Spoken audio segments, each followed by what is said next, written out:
কতদিন আছি এটা আমি জানি না, আপনারাও জানেন না। জমিনে আমরা কতদিন থাকবো এটা একজন জানেন, বলেন তিনি কে? তবে বেশি দিন থাকবো না এটা শিওর। আছি কিছুদিন, বেশি দিন না। কতদিন জানি না, বলে একেবারে অল্প কিছুদিন। যদি আমি 100 বছরও হায়াত পাই, 100 বছর হায়াত পাওয়ার কোনো সম্ভাবনা তো নাই। 100 বছর যদিও হায়াত পাই, ওটাও অনেক লম্বা না। চোখের পলকে আমার জিন্দিগির 100 বছর কোন দিক দিয়ে চলে যাবে আমি টেরও পাবো না, আমার খবরও থাকবে না। কথা বললেন ঠিক নেই ভাই? পিছনে কথার আওয়াজ বন্ধ করেন। হ্যাঁ ভাই, আপনাদের কথার আওয়াজ আসলে আমরা আলোচনা করতেও পারবো না, শুনতেও পারবো না। তাইলে 100 বছর হায়াত কে?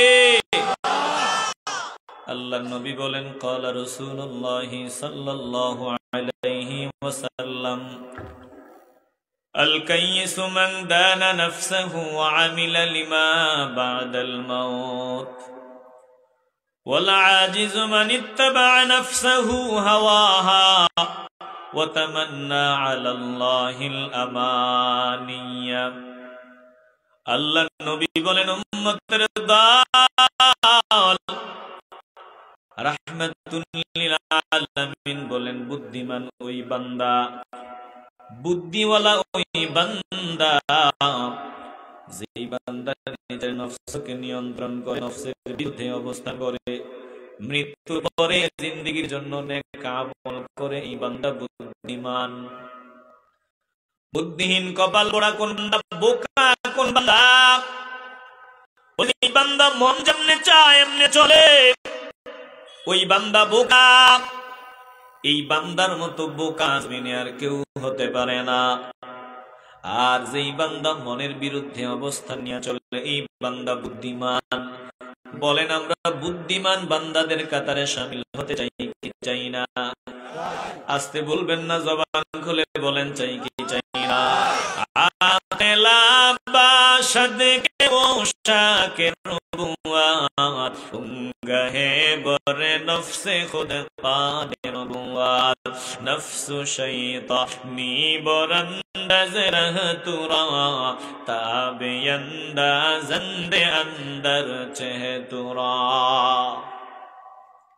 এ মুসলমান গো, দিল নরম করিয়া দাও, একটু বুদ্ধিমান বান্দাদের খাতায় নাম লেখাও। বুদ্ধিমান যদি হতে চাও, নফসের চাহিদাকে পায়ের তলায় দাও। বুদ্ধিমান যদি হতে চাও, নফস যেমনে বলে এমনে না চলিয়া আল্লাহ আল্লাহ রাসূলের ইচ্ছা মতো চলো। বলে মন যেমনে চায় এমনে চলা যাবে না। যতদিন জমিনে থাকবো একজনের ইচ্ছা মতো চলবো, বলেন তিনি কে?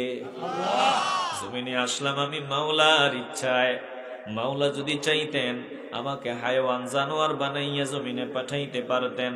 মাওলা যদি চাইতেন আমারে গরু ছাগল বানায়া জমিনে পাঠাইতে পারতেন।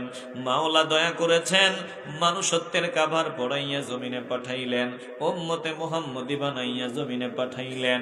বলেন আমরা এই পোশাকের যত ময়লা আছে সব দূর করে মাওলার সামনে দাঁড়াবার উপযুক্ত বান্দা হয়ে রেডি থাকতে চাই কি চাই না? একটু ট্রাবলটা হালকা দিলেই হয়ে যাবে, ট্রাবলটা হালকা দিলেই হয়ে যাবে, হালকা ট্রাবলটা দিলেই হয়ে যাবে। হ্যাঁ, একটু দিল দিয়ে অনুধাবন করে নেন। তাইলে জমিনে এসেছি মাওলার ইচ্ছায়, জমিন থেকে চলে যাব মাওলার ইচ্ছায়। যতদিন বেঁচে আছি আল্লাহর দয়ায়।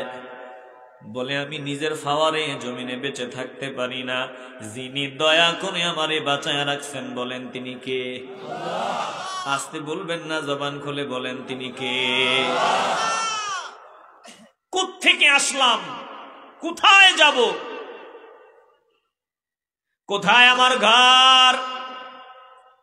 এই চিন্তা যেই বান্দা করে না, এই বান্দা বোকা, নির্বোধ। আল্লাহ বলেন শুনিয়া লাও, এই যে জমিনের উপরে হাঁটো, জমিনের উপরে গাদ্দারি করো, একটু মাটির দিকে নজর দেওয়ার চিন্তা করো। এই মাটি থেকে আমি আল্লাহ তোমাদেরকে বানাইলাম, আবার এই মাটির ভিতরেই তোমাকে ফিরে আনবো। মাটির ভেতর থেকে পুনরায় আমি আল্লাহ তোমাদেরকে যেমন ছিলা ঠিক তেমন করে আমার দরবারে তোমাদেরকে হাজির করব। মিনহা খালাকনাকুম ওয়া ফিহা নুঈদুকুম ওয়া মিনহা নুখরিজুকুম তারাতান উখরা।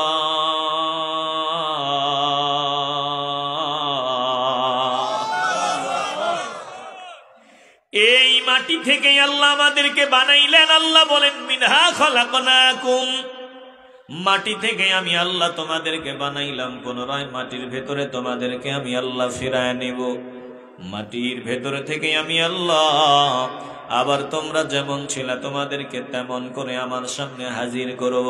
মুসলমান নবীর আশিকের দল বলেন, আমাদেরকে কবর দেওয়ার পর, মাটিতে শোয়া দেওয়ার পর 1000 বছর চলে গেলেও, 1,00,000 বছর চলে গেলেও, আমাদের অস্তিত্ব না থাকলেও, হাড্ডিগুলি মাটি খেয়ে ফেললেও, আবার যেমন ছিলাম তেমন করে যিনি আমাদেরকে হাসরের ময়দানে হাজির করবেন, বলেন তিনি কে?